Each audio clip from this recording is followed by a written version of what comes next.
shit for free. And you so numb, you watch the cops choke out a man like me. Until my voice goes from a shriek to whisper, I can't breathe. Hello everyone, I'm Dan Rosplock. The name of this video is Black Lives Matter. A bit of forewarning, I'm not the most articulate person, even in the best of circumstances, especially right now when I'm just filled with so much anger and sadness and rage. So I apologize in advance if I state any of my opinions poorly. I feel like I need to use this platform that I have to have a conversation about what's going on in America right now and around the world. I'm not saying my views are by any means the most informed or important. I'll be linking to a lot of other creators who have spoken more eloquently, as well as a bunch of action steps that you can take to support the protesters and community leaders on the front lines who are placing themselves at risk to enact this urgent, necessary change that needs to happen, especially with regard to the role that policing plays in the United States. Black Lives Matter. Why is this something that needs to be stated again and again in a country that is supposed to support and protect the safety of its citizens equally? Because the way things currently stand, the majority of white people in this country have deemed Black lives as an acceptable loss for whatever benefit or added security they imagine that the police is going to provide for them. That's what our silence and our inaction up to this point is stating loudly and clearly, that if innocent, unarmed people are murdered by the police, frequently in every state in this country, we accept that as a necessary part of the way that policing needs to function. We can't demand reform, we can't hold police officers accountable, because we believe that we are fundamentally dependent on them for our own safety. And possibly too, consciously or unconsciously, this endless stream of videos and reports about police officers using lethal force on black people that they deemed threatening, maybe the majority of white society finds that actually comforting in some way, knowing that if they ever feel threatened by a black person, they too can employ lethal force with no consequences. Or they can act like Amy Cooper and deliberately call in the police as a tool to threaten and reassert their dominance over any random black person who challenges them to act like a decent fucking human being. And I think one of the things that has come out of the protests sparked by George Floyd's murder is this growing awareness among white people that the way police officers have acted in these situations, employing violence as their default first response, that's not something that only happens in situations where they believe they can't or won't be held accountable. That is what they have been trained to do. That has been their primary function all along. They don't give a fuck if they're being recorded. They don't give a fuck if the person they are beating or shooting is a child, is a young woman, is an old man. They are executing the function that we as a society have consented to give them. That is to say, if we or anyone in power feels threatened, we have licensed the police to subdue or eliminate that threat by any means necessary, which is fucking crazy. It's a fucking crazy amount of power and authority to invest in any institution. And that is one of the things that Black Lives Matter organizers, the family members of people who were murdered by the police, have been trying to tell the entire country all along. That is to say, if you believe that the death of my loved one, my community member at the hands of police is an exceptional case, you're dead fucking wrong. Because that is fundamentally what this institution was designed to do.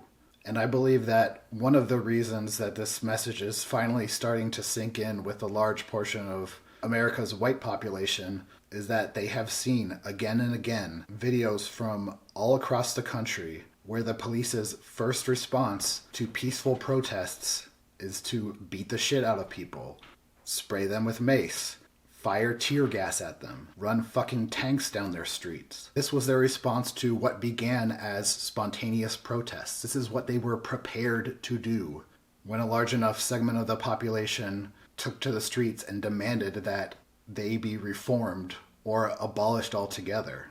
They are fighting to protect their own interests and the interests of people in positions of authority, not the U.S. citizenry at large. And they're doing this live on camera. publicly displaying the tactics they've used all along to systematically oppress populations that they believed could never hold them accountable. And now we're seeing that that includes all of us. I myself personally have never had a positive interaction with a police officer, but that's nothing compared to the way that they have used threats, violence, and lethal force to consistently, systematically govern communities of color. My husband, who is Hispanic, has been assaulted by police officers twice. Once in Lexington, Kentucky, where he was walking back to his apartment. Cops circled the block twice before then coming around a third time, rolling down their window to ask if he was Mexican. So this quickly escalated into a situation where the cops were telling him he had to call a friend to give him a ride home. And when he reached into his pocket to get the cell phone they had just told him to use, they threw him to the ground, busted his leg and his jaw, and then took him into the police station and put him in a holding cell. The most recent instance, more than a decade after that first one, was when he was visiting his family in Las Cruces, New Mexico. Cops pull up right outside his family's home. He steps outside to see what's going on, and the cops again violently restrain him and point a fucking semi-automatic weapon at his head. I also have 2 young children who are also not white. And as a parent in the United States today, I've been thinking about how and when I need to teach them about how to interact with law enforcement so they're not murdered.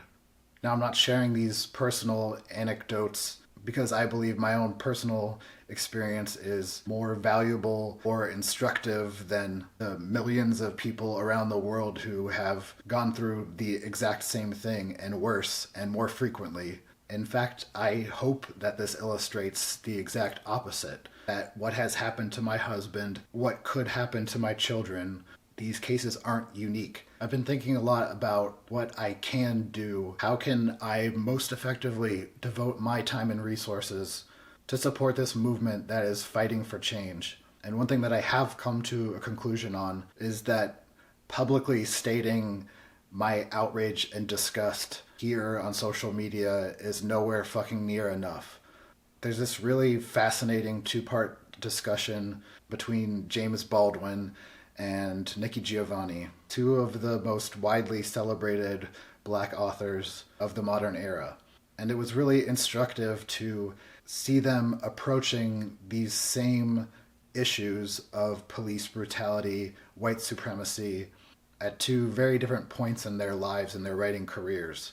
You know, James Baldwin at this point is middle-aged, his career and his general outlook on things firmly established.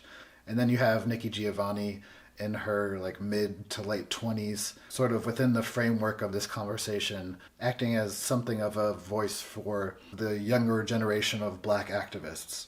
And at one point, Giovanni sort of challenges Baldwin and says that she sees one of the major distinctions between her generation of writers and Baldwin's is that Baldwin's generation tried to affect change by appealing to sort of almost like a higher moral authority to give the suffering and oppression of Black people in the United States this bigger artistic platform so that people around the world can see the fucking brutal injustice of it all. And so in doing so, sort of win over the hearts and minds of all Americans, who will then presumably say, wow, yeah, the way Black people are treated in this country really is fucked up. I should be invested in actually doing something to stop that. And then, by contrast, Giovanni sort of frames her own artistic project not as sort of winning people over to the side of what's right, but as a means of demanding power. She says something to the effect of, what good do broad appeals for people to care about racism? What good do those do me when there's a fucking boot on my neck? My life is in immediate danger. Why and how can I be expected to care about why people believe that it's okay for this to happen to me, or to try and change their minds about it gradually over the course of many generations, when what I really want is power. The power to stop the police and government from threatening and murdering me. And I think even decades after this conversation, was happening, you still see these viewpoints represented in a lot of the discussion about the current protests on social media and in major news outlets. We're recognizing that things are fucked up, and we're questioning ourselves and asking, what is the best way to fix it? Where should I be devoting my time and my energy?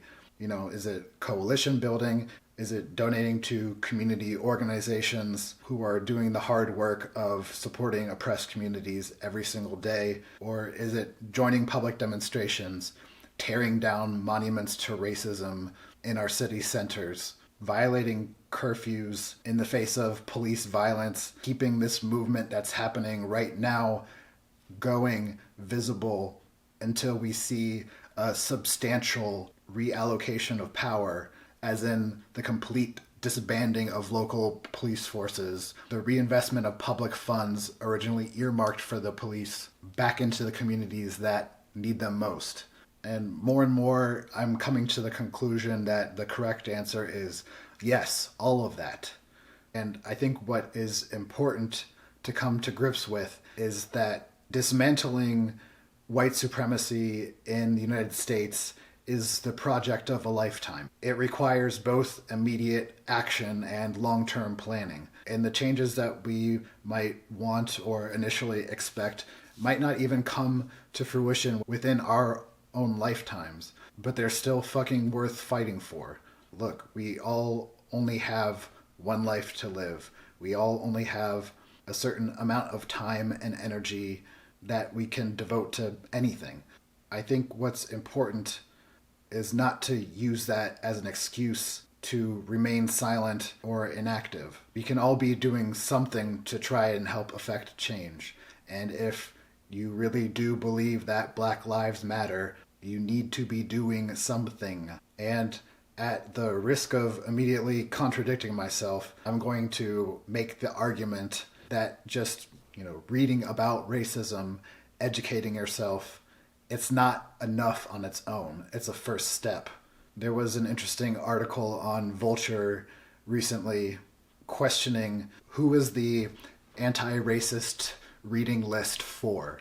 Those kinds of articles that get written or shared quite frequently on social media every time a major news story breaks about a police officer murdering another unarmed black person. But it's like, okay, you've demonstrated your interest in understanding the problem. Maybe you actually read some or all of the titles on that list, but then what? I really do believe that there is a substantial portion of the white bookish community that believes that by reading these books, they will be cured of racism. And I hate to break it to those people, but no one is going to hand you a certificate at the end of that saying officially not racist. You are not exonerated moving forward, having educated yourself, from also needing to act on the values that you espouse. So do more, do better. I'm going to shut the fuck up now and get to work. And you sit there in house on couch and watch it on TV. The most you give a Twitter rant and call it a tragedy. But truly the travesty, you've been robbed of your empathy, replaced it with apathy. I wish I could magically fast forward the future so then you can face it and see how fucked up it'll be. I promise I'm honest, they coming for you the day after they coming for me.